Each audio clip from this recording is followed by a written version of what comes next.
Hello everyone, this is Graham Bynum with Uptown 101 and this is my channel, Best Dallas Apartments. I'm standing in front of the 8119. It's the 8119. I've actually just completed my tour and I have some intelligence to share with you about the 8119.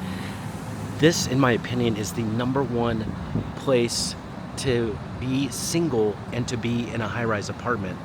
What I've gained information about is that the amount of divorced singles in this apartment is a very high ratio. This is a wonderful place if you want to meet other friends, and perhaps more than friends. This is the apartment, the high-rise in town in Dallas to be at.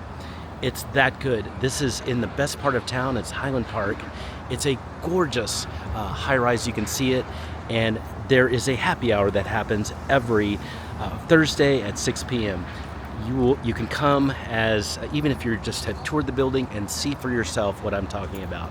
Come, send me a text. I'll get you on that happy hour so that you can meet other singles and be living in this beautiful building where you'll make many, many friends. Perfect place for divorced singles to meet in Dallas. Send me a text right now.